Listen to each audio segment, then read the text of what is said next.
બાળકોમાં મધ્યાહન ભોજનમાં અપાતી તુવેર દાળની ગુણવત્તા પર ઉઠ્યા છે સવાલ।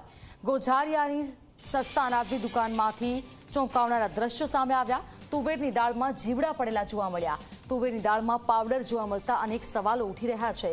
સ્થાનિકોએ આ મુદ્દે વિડીયો બનાવી વાયરલ કર્યો છે। આ તુવેર દાળ આપવામાં આવે છે મધ્યાહન ભોજનમાં અને જેમાં જીવડા દેખાતા અનેક સવાલો ઉઠી રહ્યા છે।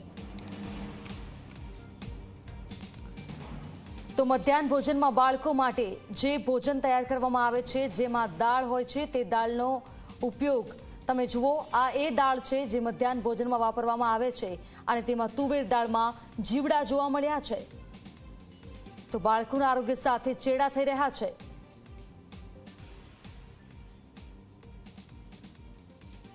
પીએમ પોષણ યોજનામાં બાળકોને મધ્યાહન ભોજન આપવામાં આવે છે। મધ્યાહન ભોજનમાં વપરાતી આ દાળ તમે જુઓ। અનેક સવાલ ઉઠી રહ્યા છે। ઝી 24 કલાક પૂછે છે સવાલ, શું બાળકોને આવી તુવેર દાળ આપવામાં આવે છે? શું બાળકોના સ્વાસ્થ્ય સાથે ચેડા થઈ રહ્યા છે? આવી રીતે મળશે બાળકોને પોષણ? અનેક સવાલો થઈ રહ્યા છે કેમ કે આ કોઈ પહેલો બનાવ નથી। આવા બનાવો વારંવાર સામે આવ્યા છે। તુવેર દાળની ગુણવત્તા ચકાસવાની જવાબદારી આખરે કોની છે? મહેસાણાના ગોઝારિયાના સસ્તા અનાજની દુકાનનો એક વિડીયો જે છે તે વાયરલ થવા ગયો હતો, જેની અંદર સસ્તા અનાજમાં જે છે તે જે દાળ આપવામાં આવતી હોય છે, દાળ એક તેની ગુણવત્તા ઉપર જે છે તે સવાલ ઊભા થવા જાય તે પ્રકારનો એક વિડીયો સામે આવ્યો હતો, જેની અંદર જે છે તે પાવડર હોવાનો જે છે તે બતાવવામાં આવ્યું હતું અને સાથે સાથે આ દાળ જે છે તે મધ્યાહન ભોજનના વિદ્યાર્થીઓને જે છે તે મધ્યાહન ભોજનમાં આ જે છે તે જમા ભોજન માટે આપવામાં આવતી હોય તે પ્રકારના જે છે તે પણ આક્ષેપ કરાયા હતા। ત્યારે સમગ્ર મામલે હાલમાં આપણે જે છે તે આ ગોઝારિયાની જે છે તે સસ્તા અનાજની દુકાનમાં જે છે તે આવી ગયા છે।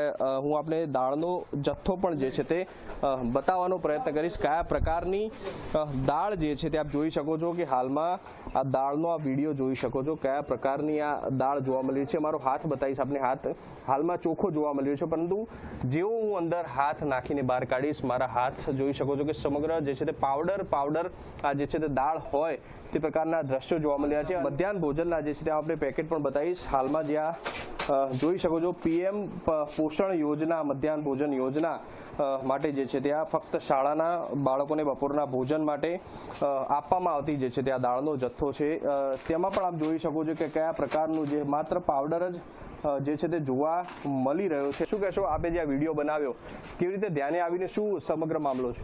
અહીંયાથી હું નીકળતો હતો ત્યારે કેટલાક ગ્રાહકો દુકાન ઉપર, ગરીબ બાળકો જે લોકો હતા એ આ તહેવારોના કારણે દુકાન ઉપર ખરીદી માટે આવેલા, ત્યારે થોડીક દુકાનદાર સાથે રકઝક થતી એટલે હું ઊભો રહ્યો। મેં કીધું શું પ્રોબ્લેમ છે? તો એમને કીધું કે આ દાળની અંદર નકરો જોઈએ એટલો બધો પાવડર છે, એટલે મેં અહીંયા ઊભા રહી અને પહેલી હકીકત હતી એ પાવડરનો વિડીયો ઉતારેલો છે। અંદર જીવાત પણ છે। મારું તો એવું કહેવું છે કે શું આ સરકાર આ તહેવારોની અંદર લોકોને પૌષ્ટિક આહાર આપે છે કે બીમાર પડવા માટે આહાર આપે છે? શું કહેશો, આ પ્રકારનો જથ્થો બાળકોને આપવો કેટલો યોગ્ય? શું કહેશો? આ મધ્યાહન ભોજનની અંદર આવી દાળ, સરેલી દાળ, ધનેરાવાળી દાળ, આવું બધું બાળકોને ખવડાવવાથી આરોગ્યને નુકસાનકારક છે અને આ બધું આપે છે, ખોટું જ આપે છે સરકાર।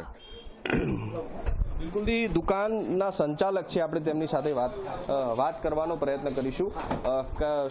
શું કહેશો, કયા પ્રકારની આ જે દાળ આવી છે સમગ્ર મામલે આપને જાણ થઈ હતી ખરી? ક્યારે ખબર પડી? અમારે દાળ દર વખતે હોમ ડિલિવરીથી જથ્થો આવે એટલે ઘઉં ચોખાની સાથે દાળ પણ આવી, એટલે એ દાળ થોડીક અમને ખરાબ જેવી લાગી એટલે અમે ત્યાં ગોડાઉનમાં ધ્યાને દોર્યું હતું કે ભાઈ દાળ ખરાબ આવી છે, એટલે ત્યાંથી અમને એમ કીધેલું કે જો નવી આવશે તો તમને નવી બદલી આપવામાં આવશે।